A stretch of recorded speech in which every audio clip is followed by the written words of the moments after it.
Antara syariat, tariqat, hakikat, ma'rifat ini adalah 4 hal yang tidak boleh dipisahkan. Syariat tidak bisa dia berdiri sendiri. Tariqat tidak bisa ia berdiri sendiri. Hakikat tidak bisa ia berdiri sendiri. Ma'rifat tidak bisa ia berdiri sendiri. Maka ma'rifat itu puncaknya adalah syariat. Puncak syariat itu adalah tariqah. Puncak tariqah itu adalah hakikat. Dan puncak hakikat itu adalah ma'rifat. Maka dia saling berkaitan satu dengan yang lainnya. Kalau ada orang mengaku dia ma'rifat tapi dia tidak bersyariat, maka berarti dia itu sama dengan iblis. Perhatikan.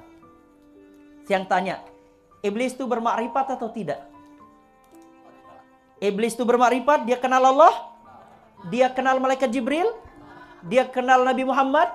Semua dia kenal, bahkan lebih kenal dia daripada kita. Tapi yang jadi pertanyaannya adalah, apakah iblis bersyariat? Iblis tidak bersyariat. Jangankan bersyariat, satu perintah Allah saja sujud kepada Adam pun tidak mampu ia laksanakan. Apalagi melaksanakan perintah Allah yang lain. Hanya sujud kepada Adam saja Allah syariatkan padanya. Ia tidak mampu. Maka menjadikan dia yang tadi ahli ma'rifat pun diusir oleh Allah Ta'ala menjadi iblis. Maka ma'rifat bukan puncak di dalam ilmu tasawuf. Paham gak? Jadi 4 hal inilah yang harus ada dalam ilmu tasawuf. Maka kalau ada orang mengatakan, dia baru dait makom syariat katanya, maka berarti orang itu tidak paham tasawuf. Oh, dia masih dengan tarekat, itu ada itu level hakikat. Maka orang itu berarti tidak paham tasawuf.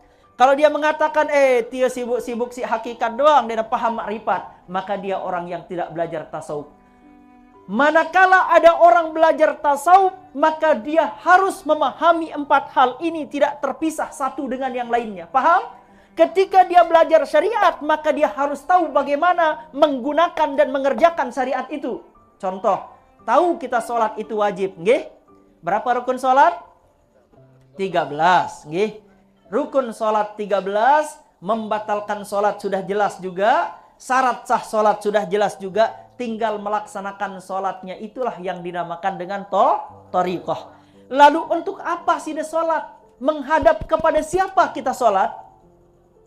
Menghadap kepada Allah. Sekarang ditanya, Allah itu namanya apa?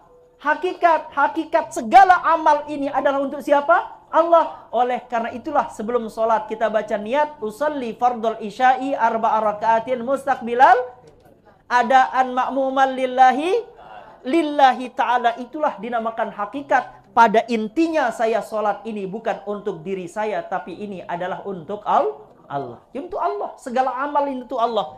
Maka mengetahui syariat, oh ternyata ini sholat namanya.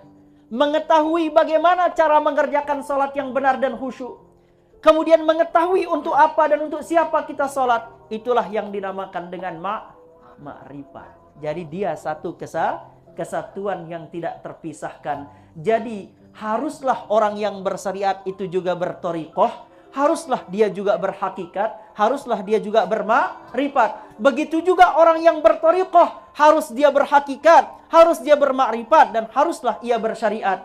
Orang yang berhakikat juga harus bermakrifat, harus bersyariat, harus berthariqah. Orang yang bermakrifat pun harus bersyariat, berthariqah, dan berhakikat. Tidak dia putus rantai yang 4 ini. Kalau dia putus salah satu, maka dia akan menjadi mangsa dari iblis la'natullahi alaih. Paham nggih?